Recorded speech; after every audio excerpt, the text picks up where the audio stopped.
Hello everybody, I hope all of you are doing good. I am Deepika from LearnoHub, एक ऐसा free learning platform जहां पर आप पढ़ सकते हैं physics, chemistry, maths, biology and SST absolutely for free only at learnohub.com.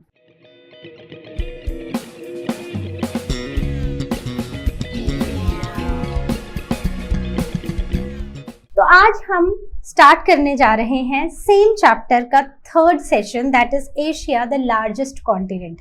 तो इस सेशन में हम इस चैप्टर को करेंगे conclude. So without wasting any time, let's get started.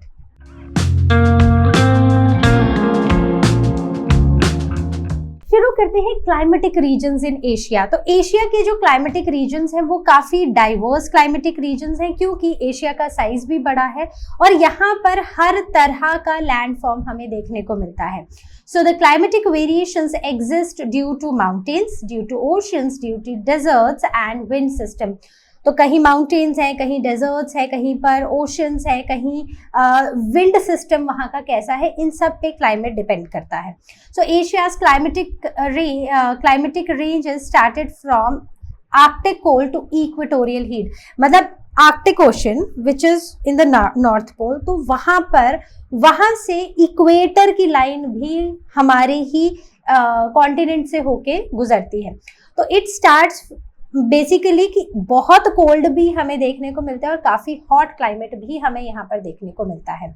So there are 10 major climatic regions which exist in India. तो वो हम इस चैप्टर में पढ़ेंगे.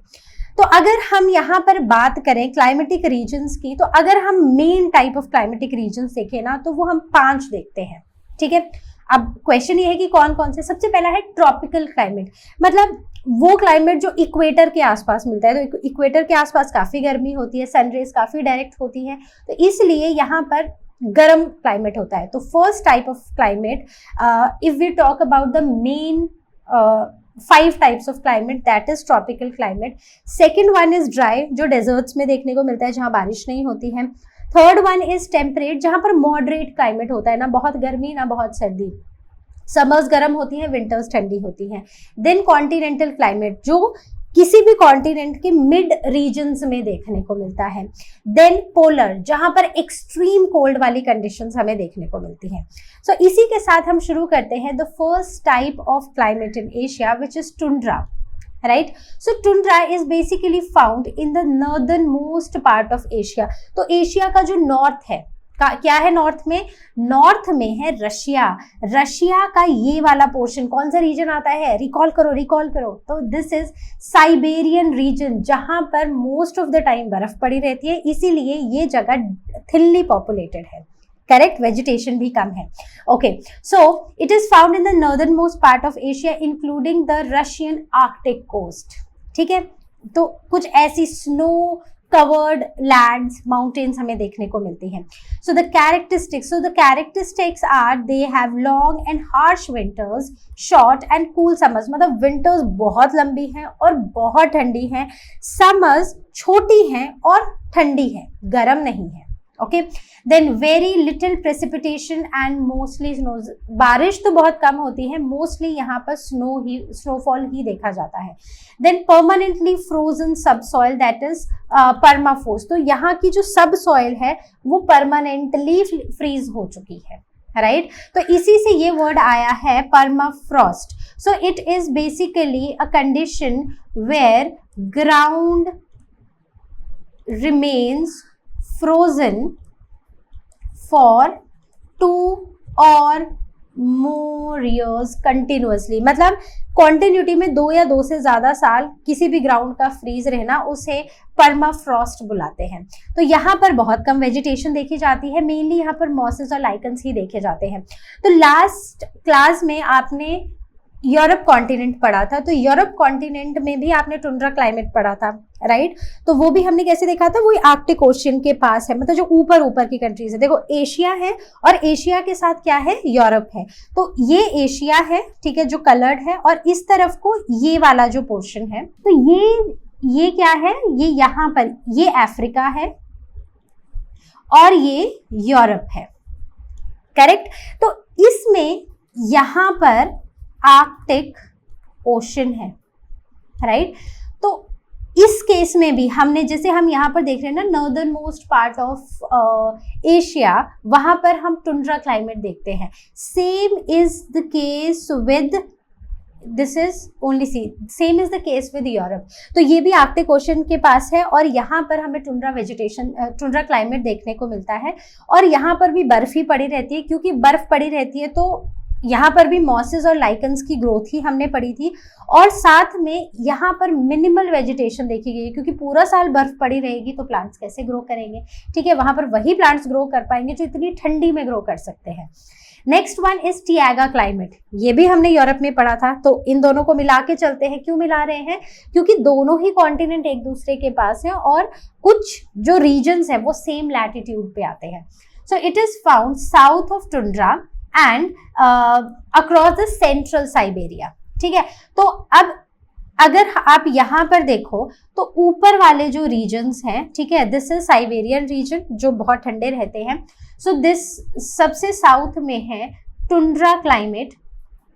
और अगर आप इससे थोड़ा सा नीचे आओ, ठीक है, अब टुंड्रा के साउथ में आपको टियागा क्लाइमेट देखने को मिलेगा. ठीक है, मतलब सबसे ऊपर टुंड्रा है, फिर टियागा है. सेम हमने यूरोप में भी पढ़ा था. सो it is found in the south of tundra across the central Serbia. तो सर्बिया का जो सेंट्रल मोस्ट पार्ट है. तो अब फर्क क्या है, वहां पर तो एक्सट्रीम कोल्ड हमने विंटर्स देखी थी, लंबी विंटर्स, और समर्स जो थी वो छोटी थी, लेकिन वो कैसी थी, वो ठंडी थी, गर्म नहीं थी. टियागा में क्या है, विंटर्स ठंडी हैं, 7 से 8 महीने विंटर्स ही रहती हैं, लेकिन इसकी समर्स शॉर्ट तो हैं लेकिन अब थोड़ी वार्मर है, जो कि टुंड्रा के केस में कैसी थी, कोल्ड समर्स थी, यहाँ पर वार्म समर्स है. ठीक है, तो दोनों को साथ में लेके चलना ताकि आपको चीजें याद रहें, आप डिफरेंशिएट कर पाओ. Then coming on to vegetation. So vegetation mainly यहाँ पर कॉनिफरस ट्रीज हैं, जिन्हें हम टियागा फॉरेस्ट भी बोलते हैं. तो कॉनिफरस का मतलब क्या होता है? देखो, दो टर्म्स हैं, एक है डेसिडुअस और एक है कॉनिफरस. ठीक है, मैं दोनों में आपको मतलब समझाती हूँ, कभी नहीं भूलेगा आपको, कभी नहीं. ठीक है, तो आपने ना देखो फरवरी मंथ चल रहा है, तो आपने देखा होगा कि आपके घर के आसपास ना बहुत सारे ट्रीज हैं जिनके लीव्स गिर रहे हैं, और उनके पत्ते कैसे होते हैं, ऐसे एकदम ब्रॉड लीव्स होते हैं. ठीक है, तो ऐसे लीव्स, ऐसे जो ट्रीज होते हैं उन्हें हम डेसिडुअस ट्रीज बुलाते हैं. ठीक है, जिनके ब्रॉड लीव्स होते हैं. ओके, और ऐसे ट्रीज हमें हार्डवुड देते हैं. ये हमने क्लास 7 में भी पढ़ा है, राइट. तो ऐसे हमें हार्डवुड देते हैं. तो चलो हार्डवुड को अगर छोड़ भी दें, तो ये डेसिडुअस ट्रीज जो होते हैं यूजुअली ऑटम सीजन में अपने लीव्स को शेड करते हैं so as to conserve water, क्योंकि बहुत ही ब्रॉड है, लीव्स काफी ब्रॉड हैं. तो जितने ब्रॉड लीव्स, तो बायो याद करो, उतने ही ज्यादा स्टोमेटा, तो जितने ज्यादा स्टोमेटा उतनी ज्यादा transpiration. So as to conserve water and reduce transpiration, these trees they shed their leaves, और उसके बाद उनमें हम नए लीव्स आते हुए देखते हैं. इसका ऑपोजिट है कॉनिफरस ट्रीज. कॉनिफरस ट्रीज के जो लीव्स है ना, वो ऐसे होते हैं, नीडल शेप्ड लीव्स. कैसे होते हैं? नीडल, ठीक है, सिंगल ई, नीडल शेप्ड लीव्स. ओके, और ये जो लीव्स होते हैं, नीडल शेप्ड लीव्स होते हैं, मतलब ऐसी लीफ है. तो देखो कितना ही सरफेस एरिया है, बहुत कम है, तो उतने ही कम स्टोमेटा, जितने कम स्टोमेटा उतना ही जो ट्रांसपिरेशन है या वाटर लॉस है वो उतना ही कम होगा. बात क्लियर हुई आपको? ठीक है, तो आई होप इतना समझ आ गया है. कॉनिफरस ट्रीज आपको समझ आए हैं. तो कॉनिफरस ट्रीज को, क्योंकि they do not shade there all there leaves eight one time, मतलब एक बार में सारे लीव्स नहीं गिर जाते हैं. डेसिडुअस की गिर जाते हैं, कॉनिफरस के नहीं गिरते हैं. तो इसीलिए कॉनिफरस ट्रीज को हम एवरग्रीन ट्रीज भी बुलाते हैं. तो टियागा क्लाइमेट में हमें कॉनिफरस ट्रीज देखने को मिलते हैं, ना कि डेसिडुअस. ओके, और इस फॉरेस्ट को हम टियागा फॉरेस्ट के नाम से भी बुलाते हैं. सो जो ये टियागा क्लाइमेट है, यहाँ पर यूजुअली कोल्ड फॉरेस्टेड क्लाइमेट होता है, और जो हमारे ट्रीज हैं वो एवरग्रीन ट्रीज होते हैं. बात समझ आ गई? तो कहाँ पर बात की? सबसे ऊपर है टुंड्रा और उसके नीचे जो सेंट्रल साइबेरिया है. तो सेंट्रल साइबेरिया में मतलब ऑलमोस्ट यहाँ वाला जो रीजन है, ठीक है, ये भी मैंने काफी नीचे उसको ड्रॉ कर दिया है, इतना नीचे नहीं है, तो थोड़ा सा ऊपर सो दिस सेंट्रल साइबेरिया, ये वाला जो रीजन है, यहाँ पर आपको देखने को मिलेगा taiga climate. Next one is Manchurian type climate, ठीक है, इसको गोभी मंचूरियन से या पनीर मंचूरियन से या जो भी मंचूरियन की डिश आपकी फेवरेट है उससे बिल्कुल रिलेट मत करना, okay. So it is located to north eastern part of China and extended to Hokkaido in Japan, right. तो मतलब अगर मैं इसको यहाँ पर मार्क करूं तो आपको ना ये चाइना में और जापान में, तो चाइना और जापान में आपको मंचूरियन टाइप ऑफ क्लाइमेट देखने को मिलेगा, राइट। इसकी कैरेक्टरिस्टिक्स क्या है? विंटर्स कोल्ड है, समर्स वार्म है, मॉडरेट रेनफॉल है, ना बहुत कम ना बहुत ज्यादा, and similar to the monsoon rains, right. Then winter temperature drops below -10, मतलब ऐसा टाइम आता है जब टेम्परेचर -10 से भी कम हो जाता है। तो ये जो नॉर्थ ईस्टर्न पार्ट्स हैं चाइना के, वहां पर हमें ये देखने को मिलता है। तो बेसिकली अगर हम चाइना में, ये नॉर्थ है, तो ऑलमोस्ट इस वाले रीजन में, ठीक है, ये जो रीजन है यहाँ पर आपको देखने को मिलेगा मंचूरियन टाइप ऑफ क्लाइमेट, और साथ ही साथ जापान में भी, राइट। तो आई होप ये आपको समझ आ गया है। Now it is also called as the continental climate, या फिर ह्यूमिड कॉन्टिनेंटल क्लाइमेट भी हम इसी को बुलाते हैं, ओके। चलो अब आगे बढ़ते हैं। Now let us talk about the China type climate. अब चाइना टाइप क्लाइमेट चाइना में तो है ही, और वो भी सेंट्रल चाइना में, जापान और कोरिया। तो बेसिकली अगर आप यहाँ पर देखो तो इस केस में ना चाइना का जो सेंट्रल पोर्शन है, जापान और ये कोरिया, यहाँ पर आपको चाइना टाइप क्लाइमेट देखने को मिलेगा। So it is influenced by the trade winds leading to the moderate rainfall throughout the year. तो ये जो ट्रेड विंड्स हैं, इनकी वजह से, कहाँ से आ रही हैं ये ट्रेड विंड्स? ये ट्रेड विंड्स इस तरफ से आ रही हैं, ठीक है। तो इन ट्रेड विंड्स की वजह से ऐसा क्लाइमेट हमें यहाँ पर देखने को मिलता है। Now summers are hot and wet, मतलब बारिश होती है, and winters are cool with less rainfall. तो इसका मतलब है कि समर्स में ज्यादा रेनफॉल है और विंटर्स में कम है, right. So trade winds basically ये ईस्ट से वेस्ट को, जैसे मैंने आपको यहाँ पर बताया ना, तो ये ईस्ट से वेस्ट को चलती है विद अर्थ्स इक्वेटर, ओके। तो यहाँ से ईस्ट से वेस्ट की तरफ को ये विंड्स जा रही है, correct. So these are the trade winds. Now coming on to the mild latitude desert climate, मतलब एक ऐसा क्लाइमेट जो थोड़ा डेजर्ट वाला है, ठीक है। तो कहाँ देखने को मिलेगा? It is found in north and north east China's central climate reason, ठीक है। थोड़ा डिफिकल्ट लगेगा समझने को क्या लिखना है, बट मैं आपको समझाती हूँ। साथ में it covers Mongolian plateau and steppes. तो अब यहाँ पर आ जाओ, तो यहाँ पर अगर आप इसमें देखो तो मंगोलिया का जो प्लेटू है, और चाइना में नॉर्थ की तरफ को और नॉर्थ ईस्ट की तरफ को आपको ये क्लाइमेट देखने को मिलेगा, राइट। और कहाँ पर मिलेगा? मंगोलिया में। So the characteristics are, summers बहुत हॉट हैं, विंटर्स काफी सिवियर हैं विद बिलो फ्रीजिंग टेम्परेचर, मतलब फ्रीजिंग टेम्परेचर से भी नीचे जाता है टेम्परेचर, और रेनफॉल थोड़ी बहुत होती है। Now the coming on to this term steppes. What is this steppes? Steppes is basically large flat treeless grasslands. क्या होती हैं? मतलब एक बड़ा सा फ्लैट सा पोर्शन जहां पर ट्रीज नहीं है और ग्रासलैंड्स है, ओके। चलो आगे बढ़ते हैं। तो मिड लैटिट्यूड क्लाइमेट भी समझ आ गया। अब है temperate grassland climate. So it is found south west of Siberia and the eastern Mongolia. तो अब अगर यहाँ पर आप आओगे साउथ वेस्ट, तो मतलब आपको ऑलमोस्ट इस तरफ को, साउथ में वेस्ट साइड को, रशिया में आपको ये क्लाइमेट देखने को मिलेगा, और साथ ही साथ आपको ये मंगोलिया में भी देखने को मिलेगा। मतलब मंगोलिया की ये जो ईस्ट वाला पोर्शन है, यहाँ पर भी आपको यही क्लाइमेट देखने को मिलेगा। Now coming on to the characteristics, तो अगेन विंटर्स काफी ठंडी हैं, समर्स गर्म है, रेनफॉल कम होती है, और जो ग्रासलैंड्स हैं they do not receive rain bearing winds. तो वहां तक ड्राई विंड्स ही पहुंच पाती हैं। विंड्स हैं लेकिन वो मॉइस्चर वाली नहीं है जो बारिश लेकर आए, वो एकदम ड्राई विंड्स आती है, ओके।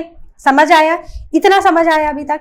अब आता है मेडिटेरेनियन क्लाइमेट। तो मेडिटेरेनियन क्लाइमेट वेस्ट एशिया में है along the Mediterranean coast line, ठीक है? तो मतलब कि किसकी बात हो रही है? तो यहाँ पर अगर आप देखोगे, तो now coming on to Syria. तो सीरिया ये जो कंट्री है, दिस इज सीरिया, ठीक है? So let me change the colour. Okay, तो ये जो कंट्री है दिस इज सीरिया। सीरिया के पास यहीं पर ही लेबनान, देन यहीं पर नीचे है इजराइल और ये है टर्की। सो टर्की अगर आप रिकॉल करो ना, तो ये हमने पढ़ा था यूरोप में भी, क्लास 7 में यूरोप कॉन्टिनेंट में हमने टर्की पढ़ा था।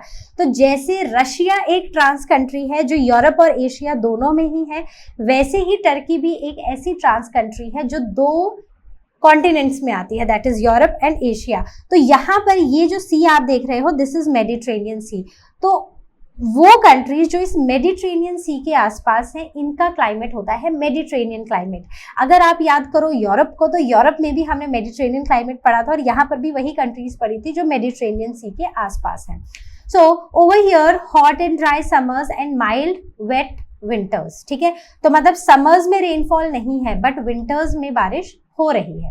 Now coming on to the tropical desert climate. तो ट्रॉपिकल डेजर्ट क्लाइमेट अगर आप देखो, it is found in the Arabian desert, ठीक है, which is in Saudi Arabia, and Thar desert which is in India and Pakistan, correct? तो ये desert जो है, जहां पर भी डेजर्ट है वहां पर हमें ये क्लाइमेट देखने को मिलता है। तो बेसिकली सऊदी अरेबिया में अगर आप जाओ, ठीक है, तो यहाँ पर है अरेबियन डेजर्ट, और इंडिया और पाकिस्तान में ऑलमोस्ट नॉट, ऊपर तो नहीं है, नीचे की तरफ आके, ठीक है? So let me mark it again. Alright, तो ऑलमोस्ट यहाँ जैसे आपको थार डेजर्ट देखने को मिलेगा। नाउ कैरेक्टरिस्टिक्स कि जो डे और नाइट टेम्परेचर्स है ना, उनमें एक्सट्रीम वेरिएशंस देखने को मिलती है। मतलब दिन बहुत गर्म होते हैं और रातें बहुत ठंडी होती हैं। So cold winters, hot summers and very little rainfall, मतलब बहुत ही कम रेनफॉल होती है। Now coming on to the next thing, that is monsoon type climate. तो ये मॉनसून वाला मतलब बारिश वाला। So large part of Asia including Indian subcontinent has this monsoon type climate, like Laos, Thailand, Myanmar, Cambodia, Vietnam and southern China. So over here cold and mild winters, very hot humid summers with heavy rainfall. तो इन countries में मतलब इन areas में बारिश होती है और वो summers में होती है, इसीलिए summers humid रहती हैं, hot and humid होती हैं। So for example जैसे अगर हम यहाँ पर आए तो Thailand, right, Thailand, Myanmar, Vietnam, इन सब एरियाज में, इवन चाइना का जो ये सर्दर्न पार्ट है, यहाँ पर भी अगर आप देखोगे तो आपको मॉनसून टाइप क्लाइमेट ही देखने को मिलेगा। Next is equatorial type climate, मतलब जो इक्वेटर के पास है। So it is found in Indonesia, Malaysia, Philippines and Singapore.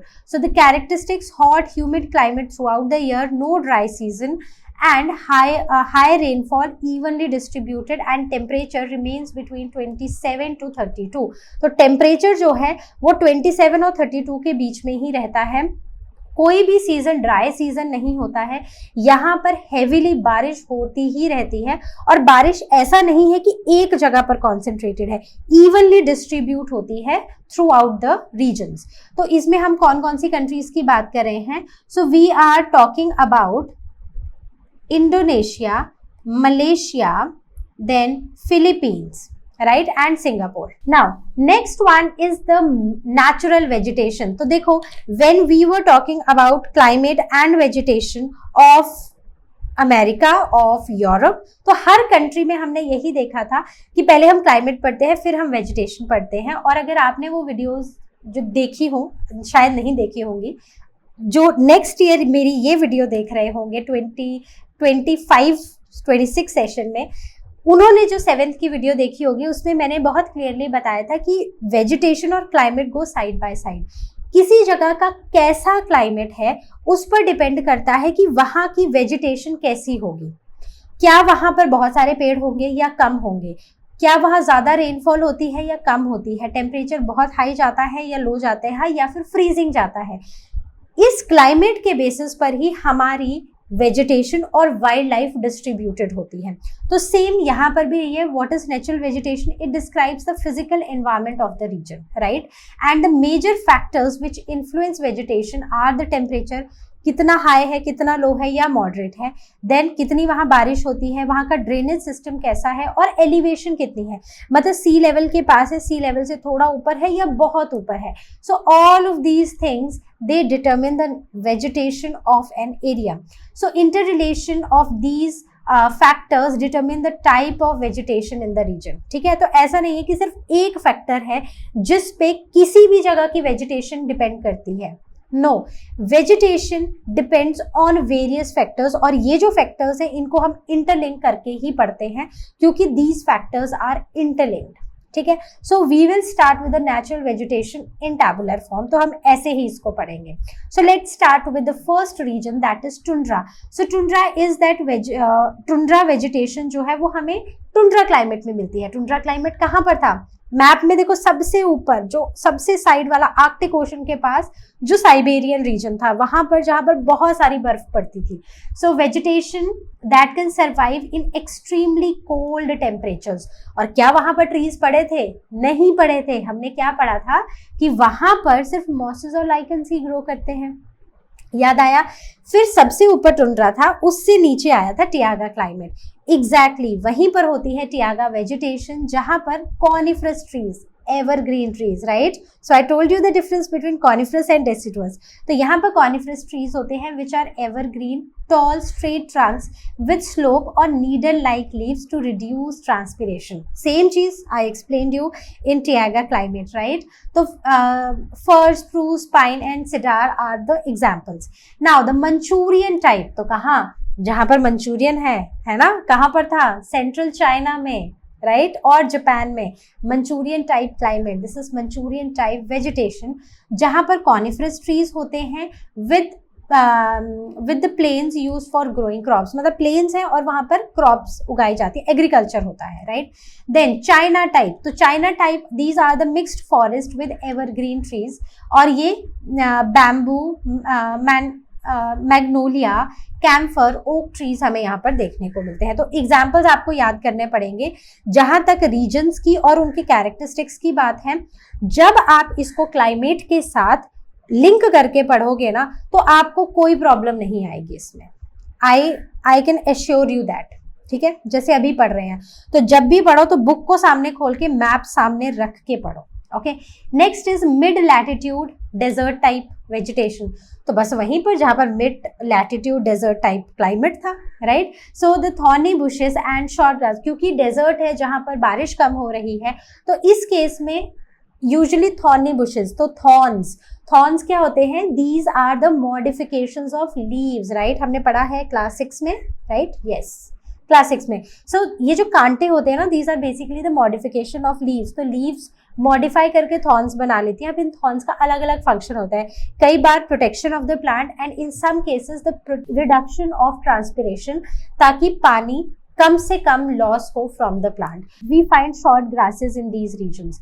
Now the temperate grasslands, short grasses and stretching across the plains. तो शॉर्ट ग्रासेस हैं और वो बड़े से प्लेन के ऊपर स्ट्रेच हुए हैं, तो यहाँ पर इनसफिशिएंट रेन्स होती हैं और जिसकी वजह से सिर्फ यहाँ पर घास उग पाता है और ट्रीज की ग्रोथ यहाँ होती ही नहीं है, क्योंकि इतना पानी ही नहीं होता कि वो ट्रीज की ग्रोथ को सपोर्ट कर पाए। Okay, next one, Mediterranean vegetation. जल्दी से बताओ कब पढ़ा? अभी तो पढ़ा हमने, और वो कहाँ पर था? मेडिटेरेनियन सी के पास। मेडिटेरेनियन सी के पास जैसे सीरिया, लेबनान, राइट, और इवन टर्की, जिसे हमने एक ट्रांस कंट्री बुलाया है। जल्दी बताओ क्यों बुलाया है?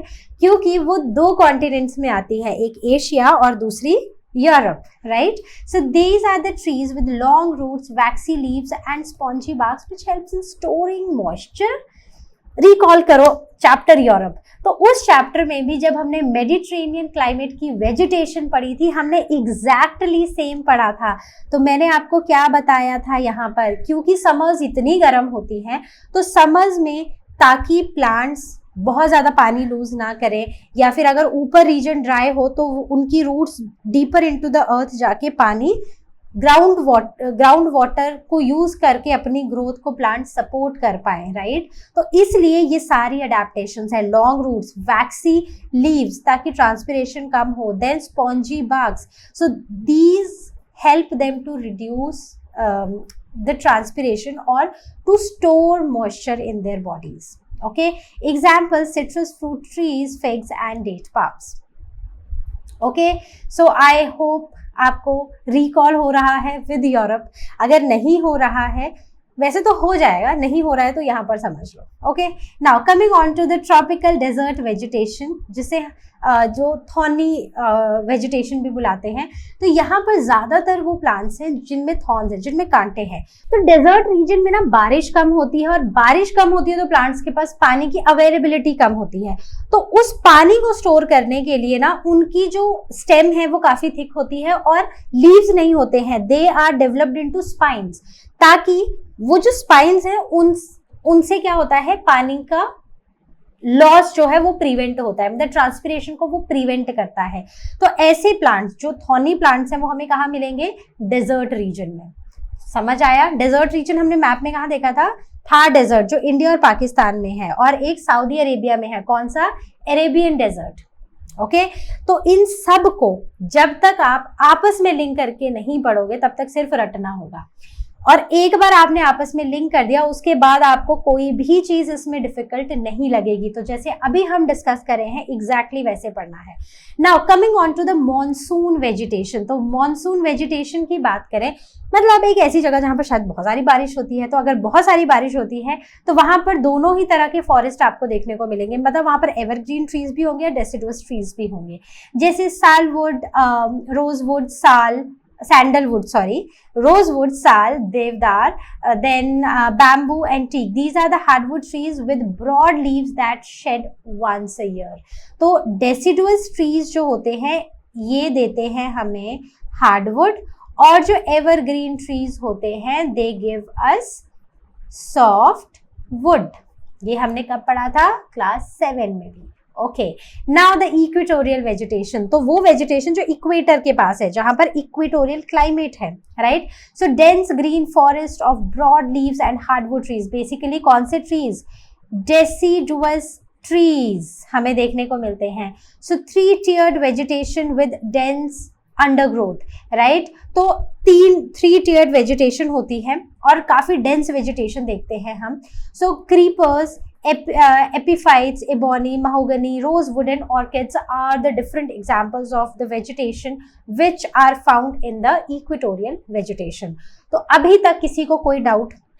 देखो, ट्रीज के नाम जहां तक मैं बोलूंगी आपको याद रखने ही पड़ेंगे, you don't have a choice, लेकिन रीजन और जो कैरेक्टरिस्टिक है उस रीजन का वो आपको बिल्कुल भी रटने की जरूरत नहीं है। देखो, हमने क्लाइमेट भी पढ़ा और फिर हमने नेचुरल वेजिटेशन के रीजन्स भी पढ़े, तो दोनों में नाम तो कॉमन है, रीजन्स कॉमन है, क्लाइमेट के नाम भी वही हैं। तो जैसा वहां पर क्लाइमेट है उसी तरह से वेजिटेशन को लिंक करना है कि अगर एक ऐसा रीजन है जहां बहुत सारी स्नोफॉल होती है तो वहां प्लांट्स तो ग्रो हो ही नहीं पाएंगे, मतलब ट्रीज ग्रो नहीं हो पाएंगे। ये एक ऐसा रीजन है जहां पर जो प्लेन है, मतलब गर्म रहता है लेकिन बारिश इतनी नहीं होती है, तो ग्रास को वो सपोर्ट कर सकता है लेकिन ट्रीज को वो सपोर्ट नहीं कर पाएगा, राइट। तो ऐसे ही बस इसको इंटरलिंक करके अगर आप पढ़ोगे ना तो कोई प्रॉब्लम नहीं आएगी। आई कैन एश्योर यू, आपको कभी नहीं भूलेगा, मतलब क्लास 8 के तो एग्जाम हो भी जाएंगे उसके बाद भी नहीं भूलेगा। Okay, now coming on to the wild life of Asia. So Asia has vast diverse landscape supporting unique and rare wild life species. So some species are thriving while others face threat of extinction, that we know, क्योंकि we have destroyed their habitat so much कि अब कुछ species तो शायद उसमें adjust हो गई new environment में, बट बहुत सारी ऐसी हैं जिनका घर हमने तोड़ दिया है, इसलिए दो species either they are extinct और they are on the verge of extinction.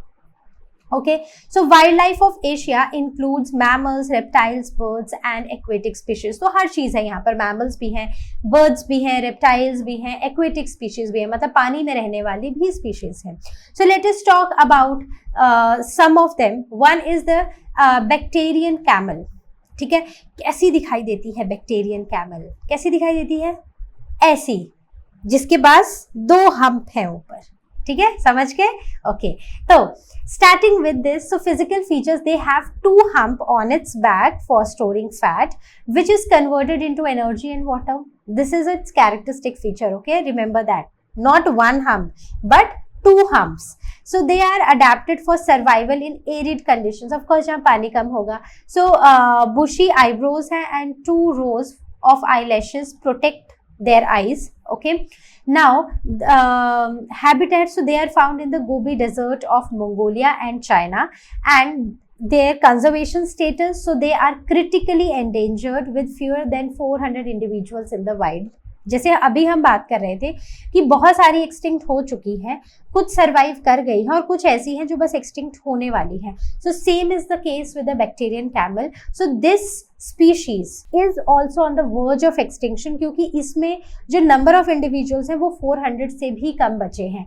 तो ये जो रीजन है गोबी डेजर्ट ऑफ मंगोलिया और चाइना, तो इन रीजन्स में आपको ये एनिमल देखने को मिलता है. Okay, next is Bengal tiger. कहाँ होगा बंगाल टाइगर? कहाँ होगा? सोचो सोचो सोचो, कहाँ होगा? बता रहा मुझे, ठीक है? So the largest population of tigers in India with smaller groups in Bangladesh, Nepal, Bhutan, China and Myanmar. तो इंडिया में तो है ही, उसके साथ मतलब ज्यादा पॉपुलेशन इंडिया में है, उसके बाद बांग्लादेश, नेपाल, भूटान, चाइना और म्यांमार, इन सब में भी ये बंगाल टाइगर देखने को मिलता है. तो बंगाल टाइगर कुछ ऐसा होता है. तो कहाँ कहाँ है? इंडिया में तो है ही, उसके साथ साथ नेपाल, चाइना, म्यांमार, ठीक है, यहाँ पर है भूटान, ठीक है, इन सब जगह पर आपको ये देखने को मिलता है. Now coming on to the next is the physical features of Bengal tiger. So they have thick legs, strong jaws, stripped fur, so distinct black, grey and brown strips they run down. ठीक है, तो जैसे आप यहाँ पर देख रहे हो इनकी स्ट्रिप्स हैं, ठीक है, ब्लैक स्ट्रिप्स हैं जो नीचे की तरफ को जा रही हैं. So this is their characteristic feature. Now conservation status. So as of now there are less than 2,500 species that are remaining, and 440 are in Bangladesh, 155 in Nepal and 75 in Bhutan. तो बहुत ज्यादा मेंबर्स बंगाल टाइगर के नहीं बचे हैं इस time पर. The next ones are the ibex. So ibex एक वाइल्ड गोट है जो माउंटेन रीजन्स में मिलती है of central Asia and Europe. ठीक है, तो एशिया का जो सेंट्रल पार्ट है और इवन यूरोप में भी हमें ये वाइल्ड गोट देखने को मिलती है. So they have long curved horns, cloven hooves, and they are adapted for climbing steep cliffs. Okay, so the antelopes, buffaloes, cattle and goats, so they are related to all of them, right? तो कैसी दिखती है? ऐसी दिखती है. Okay, तो ये central regions जो हैं एशिया के और यूरोप में हमें ये देखने को मिलती है. Now the next one is the golden eagle. So golden eagle is found in the northern hemisphere, जो ऊपर वाला पोर्शन है रशिया में, वहां पर. So the physical features dark brown feathers with golden plumage on head and neck. So they are extremely fast and they can dive at 150 miles per hour. Now their hunting behavior, they prefer mountainous terrains and the area with abundant updrafts. Okay, so कहाँ पर है? Northern hemisphere में, मतलब ये जो northern hemisphere है इसमें हमें देखने को मिलेगा. और ईगल है जो कुछ ऐसी दिखाई देती है. तो आपको इसके कैरेक्टरिस्टिक फीचर्स याद रखने हैं. Now the barking deer. So barking deer is also known as muntjacs or the Maastrichtian deer. So their habitat is South Asia. मतलब इंडिया में Sri Lanka, Myanmar, Indonesia, Taiwan, southern China में आपको बार्किंग डियर देखने को मिलेगा. So this it is small in size, solitary and nocturnal, producing barking sound for communication. तो वो आपस में बात करने के लिए ना barking sound प्रोड्यूस करते हैं, इसीलिए इसको barking deer बुलाते हैं. तो ये नेपाल और भूटान में, मतलब लोअर हिमालयाज में ये काफी कॉमन है. जापान में भी ये देखने को मिलता है, ओशिमा आइलैंड्स और बोसो पेनिनसुला में, राइट. तो ऐसा ही डियर जैसा ही है, बस जब बात करने के लिए they produce that barking sound. Okay, next is Javan rhinoceros. So one of the rarest mammal in the world. It is one of the rarest mammal in the world.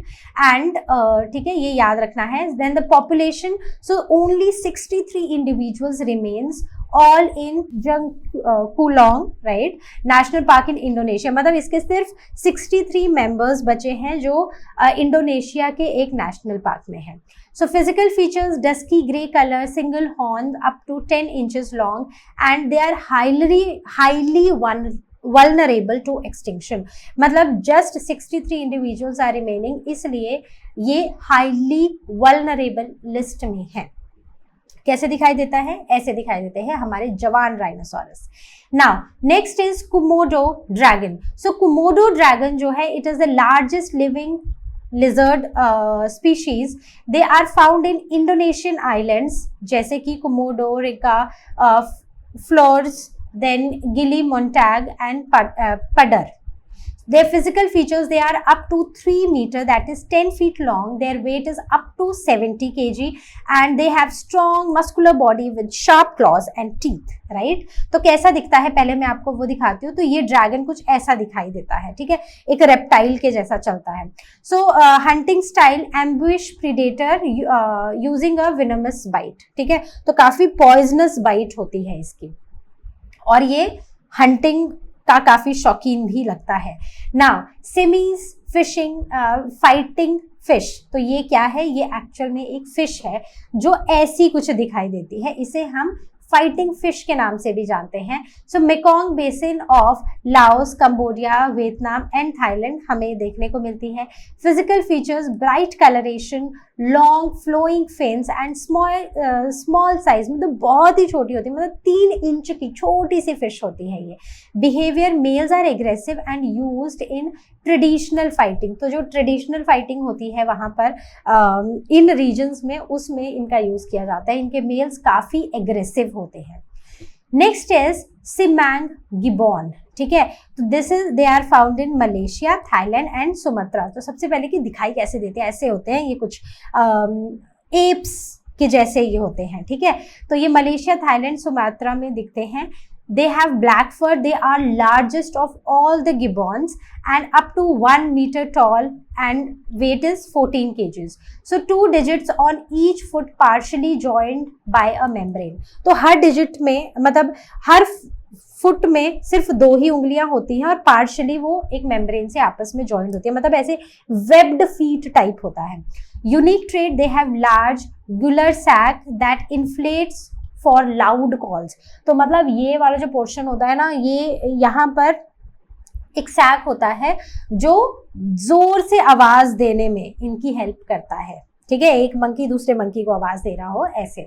So Indian cobra, तो ये क्या है? This is a snake जो India, China और middle east में मिलता है, तो ऐसा होता है कुछ cobra. Okay, so physical features: the length is 1.8 to 2.2 meters.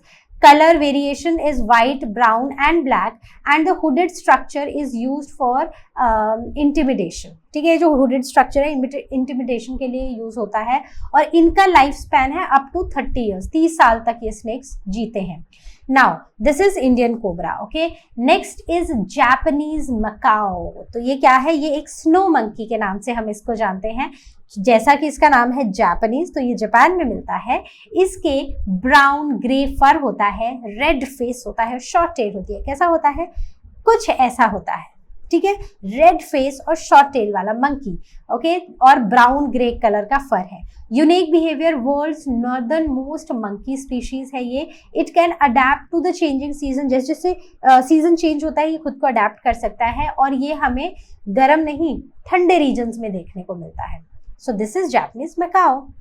So this was all from our today's session. I hope you understood the complete chapter.